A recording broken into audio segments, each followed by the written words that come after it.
What is going on, ladies and gentlemen? My name is Console Chronicles. I want to thank you guys so much for checking out the video, and I hope you guys do enjoy your stay. And today, I have a very interesting video that I wanted to share with you guys concerning an article that I read just now. My friend Will Pulse, he's been on this channel a few times. He ran across this on his Facebook feed, and he shared it in our little group chat we have with our coworkers. And I found the article, a couple of them actually, and I read them. And it's very interesting as an Activision, Call of Duty, Destiny, whatever game Activision produces. As an Activision player, it was a very interesting article. Basically, the premise of the article is that Activision is using their matchmaking software to try and push microtransactions. According to the article, it hasn't been in developments in any games that they've released so far. It's been a patent. It was a patent that they originally applied for a few years back. I believe it said 2015 in the article, and I'll link the article in the description so if you guys want to read it yourself. And basically, they haven't implemented any of their games yet, but it's something that they are trying to implement.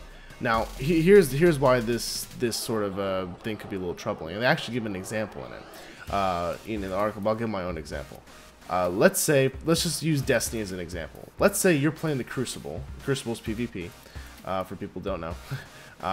And you see a guy on an enemy team with a really cool shader, or for people who don't know that, either a camo for their gun or for the look of their character overall.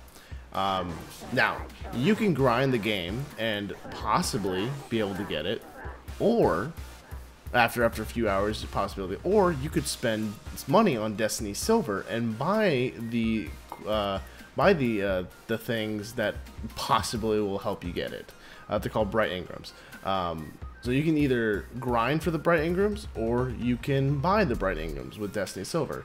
That's basically what they're trying to do. They're trying to push you to want to buy those really cool items. Now, some people might say, like, how do they incorporate it into matchmaking?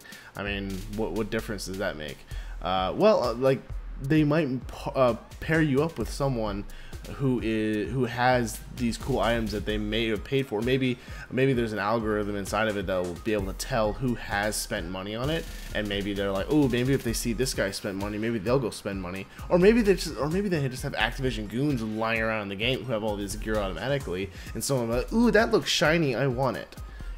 I don't know anymore. You can't tell with Activision anymore. So it's a very interesting article. It's very worth a read. I would recommend anyone to go give it a look. I'm looking actually right now, and there is a little bit of controversy surrounding it because they're saying that it's not in any games yet, but how do we know that? I mean, I run into games all the time on Call of Duty, where on Black Ops 3 especially, where I see the other team has like all PPSHs, and I'm like, I want that gun, and I go spend money, and I don't get it, and it pisses me off. I'm not getting into that. Regardless of that fact, I think this is kind of shady on Activision's part. I think them not telling us that is even more shady. I think we deserve to know if there's a software inside of a video game that we've already paid for that's going to pair me up with someone that's gonna have something that I potentially would want. I mean, okay, I get it from a business standpoint, but you know, skill-based matchmaking is bad enough. But now we have like microtransaction-based matchmaking. I think that's kind of ridiculous.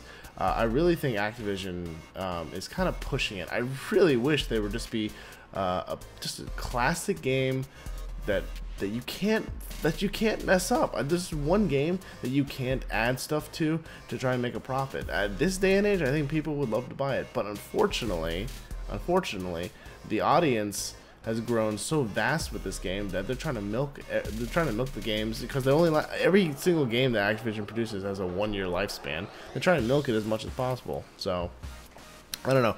Read the article. Like I said, I'll link it in the description. Let me know what you guys think about it. Yeah, I think this is kind of shady, but I'm very curious what you guys think. So, if you guys did enjoy the video, hit the like button, get the word out on this video a little bit, get the word on about this topic in general. Comment below what you guys think, like I said, and yeah, subscribe to the channel. I'll try and put some more videos out and any updates that I see on this, because this is interesting. All right, guys, have a great one. I'll talk to you guys later. Bye.